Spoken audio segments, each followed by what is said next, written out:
Real estate మీటింగ్స్కి వెళ్ళినప్పుడు చాలా హ్యాపీగా ఉంటుంది.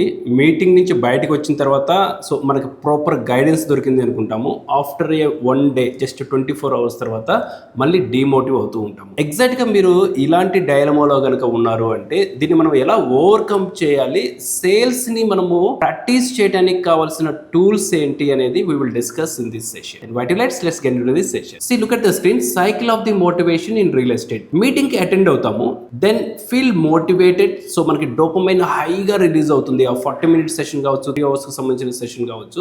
ఏదైనా చేయాలి అనేసి ఒక ప్రాపర్ స్ట్రాటజిక్ ఆ నైట్ కావచ్చు, లేదు అంటే ద నెక్స్ట్ డే కావచ్చు, మనం ప్రాపర్ టూల్స్ తో రెడీ అవ్వాలి అనేది మనం ప్రిపేర్ గా ఉంటాము. Then after over a period, so after 2 weeks or a week, the return to routine, మళ్ళీ మన రెగ్యులర్ లైఫ్ లోకి వస్తూ ఉంటాము. ఇది ఎగ్జాక్ట్ గా ఎందుకు జరుగుతుంది, మనం సేల్స్ చేయడానికి ఎందుకు ఫార్వర్డ్ వెళ్ళట్లేదు, ఎక్కడ ల్యాకింగ్ అవుతున్నాము అనేది we will fix this issue in this session.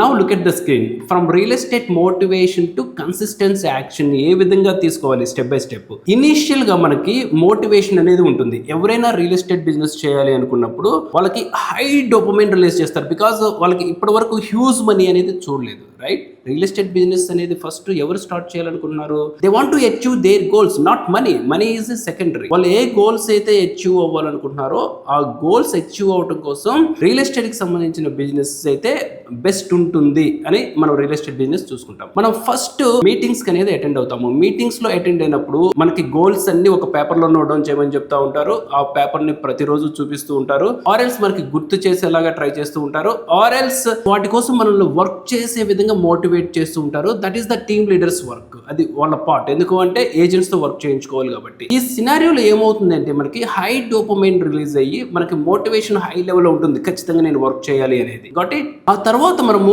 High motivate అయిన తర్వాత రిటర్న్ టు రొటీన్, మళ్ళీ మన యాక్షన్స్ అనేది నార్మల్ అవుతూ ఉంటాయి. సో వీటిని ఓవర్కమ్ చేయాలి అంటే the next one is daily discipline. Discipline అనేది చాలా ఇంపార్టెంట్. స్మాల్ కన్సిస్టెంట్ స్టెప్ చేయండి. మీరు ఆఫ్లైన్ మార్కెటింగ్ చేస్తున్నారు, అసలు ఆన్లైన్ వెళ్ళట్లేదు అనుకుందాం. ఆఫ్లైన్ లో మన ఆపోజిట్ టీమ్ అనేది ఏం చేస్తున్నారు, లెట్స్ ఎగ్జాంపుల్ ఏదైనా సమ్ ఎక్స్పైర్డ్ టీమ్ అనేది బాగా పర్ఫార్మెన్స్ చేస్తున్నారు అనుకుందాం. ఈ పర్ఫార్మెన్స్ చేసేటప్పుడు just observe 1 person only, whole team not required. ఆ టీమ్ లో సక్సెస్ఫుల్ గా లీడ్ చేస్తున్న పర్సన్ ఏ విధమైన యాక్టివిటీ చేస్తున్నారు, ఆ యాక్టివిటీ ఓవర్ డే మనం చేయాల్సిన అవసరం లేదు. ఆ స్టెప్స్ మీరు ఫాలో అవడానికి ట్రై చేయండి. That is the daily discipline. Small consistent steps are required. Customer వస్తున్నారు, కస్టమర్ కి ఫస్ట్ స్టెప్ ఏంటి, మీరు ప్రొడక్ట్ ని ఎక్స్ప్లెయిన్ చేయగలుగుతున్నారా లేదా, కస్టమర్ చెప్పిన ఎవ్రీ డౌట్ ని క్లారిఫై చేయగలుగుతున్నారా లేదా, కస్టమర్ పాయింట్ ఆఫ్ వ్యూ లో మీరు ఇంప్రెస్ చేయగలుగుతున్నారా లేదా, మీ వర్డ్స్ కస్టమర్ వింటున్నారా లేదా, మీ వర్డ్స్ కస్టమర్ కనుక వినకపోతే నెక్స్ట్ లెవెల్ కి తను వెళ్తున్నారా లేదా, మీ వర్డ్స్ కస్టమర్ కనుక వినకపోతే కస్టమర్ మిమ్మల్ని ఏం డిమాండ్ చేస్తున్నారు, మీరు కాదు నేను ఇంకో పర్సన్ ని నేను మీట్ అవ్వాలి అనేసి అంటున్నారా. See that is our first step. Customer కి ప్రొడక్ట్ ని మనం ఎక్స్ప్లెయిన్ చేయగలుగుతున్నామా లేదా అనేది that is the first step. Once step complete అయిపోయిన తర్వాత then accountability partner, encouragement and tracking. మీరు కస్టమర్ కి ప్రాపర్ గా ఎక్స్ప్లెయిన్ చేశారు, మిమ్మల్ని ఎంకరేజ్ చేసే వాళ్ళు ఎవరు, మీ టీమ్ లీడ్ ఎంకరేజ్ చేస్తున్నారా, లేదంటే మీరు ఒక గ్రూప్ ఆఫ్ టీమ్ లో ఉన్నప్పుడు మీరు కస్టమర్ కి చాలా బాగా ఎక్స్ప్లెయిన్ చేశారు అనేది అదర్ పర్సన్స్ మిమ్మల్ని నోటీస్ చేయగలుగుతున్నారా, అలా నోటీస్ చేసే విధంగా మీరు ఎలా ఇంప్రవైజేషన్ అవుతున్నారు. That is the first step. అంతేగాని మనం జాయిన్ అయిన వెంటనే నాకు సేల్స్ జరగట్లేదు, వాళ్ళు సేల్స్ జరుగుతున్నాయి, ఆ టీమ్ కి సేల్స్ జరుగుతున్నాయి, ఆర్ఎల్స్ నేను ఇండివిజువల్ గా రియల్ ఎస్టేట్ సంబంధించిన బిజినెస్ చేశాను, నాకు సేల్స్ జరగట్లేదు, సేమ్ ఇదే స్ట్రీట్ లో ఇదే గల్లీలో ఆర్ఎల్స్ ఇదే ఏరియాలో వేరే పర్సన్స్ ఈజీగా సేల్స్ చేస్తున్నారు, అలా కాదు. కస్టమర్ కావాల్సిన రిక్వైర్మెంట్ ఫుల్ఫిల్ చేస్తున్నామా లేదా అనేది that is the first criteria. మనం ఆ క్రైటీరియాని ఓవర్కమ్ అయితే డెఫినెట్ గా సేల్స్ అనేది ఆ ప్రాసెస్, సేల్స్ క్లోజ్ చేసే ప్రాసెస్ కి మనం అచీవ్ అవుతున్నట్టే. నెక్స్ట్ యాక్టివిటీ కంటిన్యూస్ లెర్నింగ్ అనేది ఉండాలి. Read, watch and grow. That is the most important. What is the read?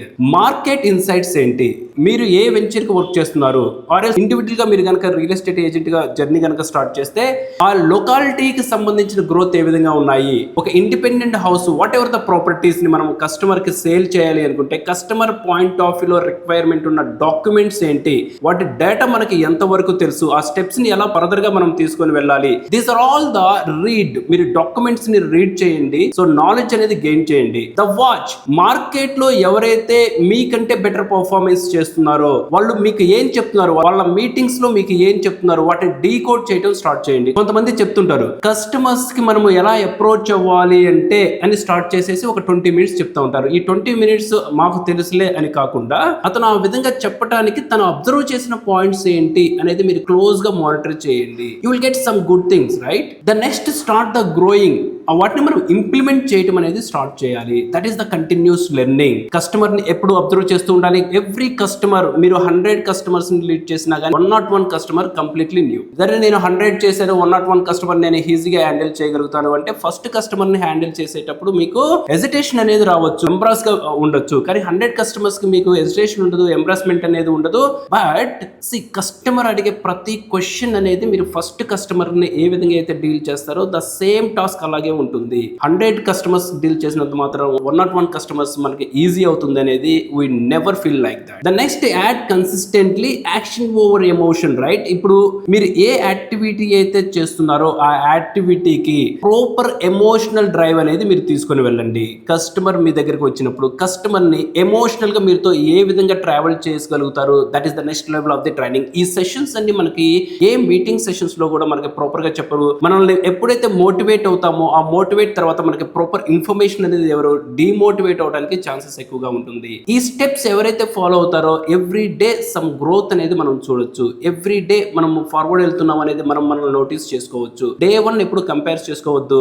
1, 2, 3, 4, 5 ఇలా స్టెప్ బై స్టెప్ వెళ్తున్నప్పుడు మన గ్రోత్ ఎంత ఉంది అనేది over 30 days, over 60 days, over 6 months ఇలా మీరు మెజర్ చేసుకోగలిగితే 6 months లో జరిగిన ట్రాన్స్ఫర్మేషన్ ఏంటి అనేది మనం ఈజీగా ఐడెంటిఫై చేయడానికి ఛాన్సెస్ ఉంటుంది. డే టు డే నిన్న జరిగిన యాక్టివిటీకి ఈ రోజు జరిగిన యాక్షన్ కి ప్రోగ్రెస్ ఏంటి అనేది 1 day లో మనం మెజర్ చేయడానికి లేదు. The final activity is consistent action, real sustainable change. ఎప్పుడైతే మనము సేమ్ యాక్టివిటీ ఇక్కడ చూడండి, స్టెప్ 1, స్టెప్ 2, స్టెప్ 3 ఇక్కడ మనం ఫుల్ డోపమైన్ రిలీజ్ చేశారు అంటే that is the first hour meeting, right?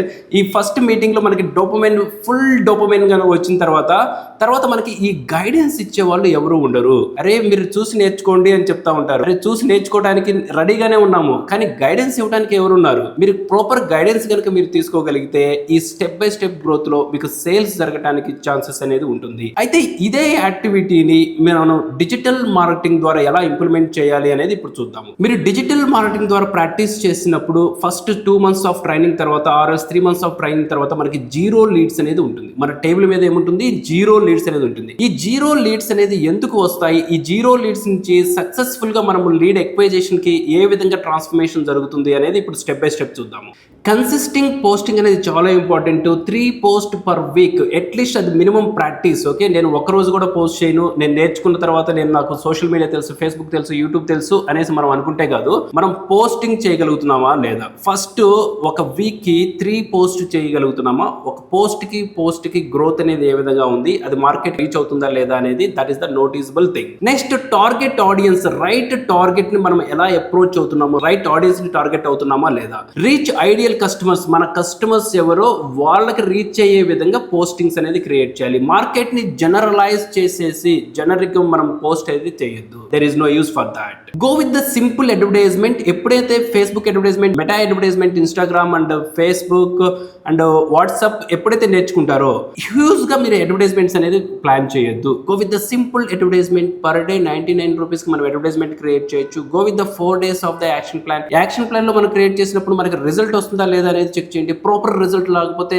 దాన్ని ఎలా ఓవర్కమ్ చేయాలి, దీన్ని ఏ విధంగా గైడెన్స్ తీసుకోవాలి, అసిస్టెన్స్ ఎలా తీసుకోవాలి, ఒక సపోర్టింగ్ సిస్టమ్ ని మీ దగ్గర పెట్టుకోండి. ఈ సపోర్టింగ్ సిస్టమ్ తో మీ ఫీడ్బ్యాక్ అనేది తీసుకోండి, దాన్ని ఇంప్రొవైజేషన్ చేయండి. ప్రాసెస్ ని మీరు ఎన్నిసార్లు ఇటరేట్ కనుక చేయగలిగితే, ఎన్నిసార్లు మీరు రిపీట్ కనుక చేయగలిగితే అంత బెటర్ రిజల్ట్స్ అనేది వస్తాయి. Daily follow engagement with the potential clients. మనకి అడ్వర్టైజ్మెంట్స్ ద్వారా మనము రియాక్ట్ అయిన క్లయింట్స్ కావచ్చు, కస్టమర్స్ కావచ్చు, వాళ్ళకి రెగ్యులర్ ఫాలోఅప్ అనేది ఏ విధంగా చేస్తున్నాము. ఫాలోఅప్ అంటే ఒకసారి ఫోన్ చేసేసి మీకు ప్రాపర్టీ కావాలంటే రాంగ్ నెంబర్ అనేసి చెప్తా ఉంటారు. That is not a wrong number. Intentional గా వాళ్ళకి ఫామ్ అనేది ఫిల్ చేశారు. ఆ లీడ్ ని అలా కాకుండా then started again after 2 days, after 3 days మనం ఏ ప్రాపర్టీ అయితే సేల్ చేయాలనుకున్నామో ఆ ప్రాపర్టీ సంబంధించిన ఎంగేజ్మెంట్ అనేది త్రూ ది వాట్సాప్ ద్వారా చేయొచ్చు. ఆర్ఎల్స్ క్వాలిటీ లీడ్ కనుక వస్తే ఒక రెగ్యులర్ ఫాలోఅప్ అనేది చేయాలి. Finally we got a consistent result thriving the real ఎస్టేట్లో మనం ఫార్వర్డ్ వెళ్ళటానికి, గ్రో అవ్వటానికి ఈ స్టెప్స్ అనేది యూస్ఫుల్గా ఉంటాయి. So don't demotivate. Digital marketing ద్వారా మీరు ప్రాక్టీస్ చేసేటప్పుడు లీడ్స్ లేవని కాకుండా మనం ఫాలో అప్ చేస్తున్నామో, ఏ విధంగా థ్రైవ్ అవుతున్నామో, ఏ విధంగా లీడ్స్ని నర్చర్ చేసుకుంటూ వెళ్తున్నామో, that is the most important. ఈ స్టెప్స్లో ఎవరైతే డిజిటల్ మార్కెటింగ్ హెల్ప్తో రియల్ ఎస్టేట్ కెరీర్ని స్టార్ట్ చేస్తారో they will see a progressive result and quality leads. So do the best practice with the Digital BVR Alpha community and all the best.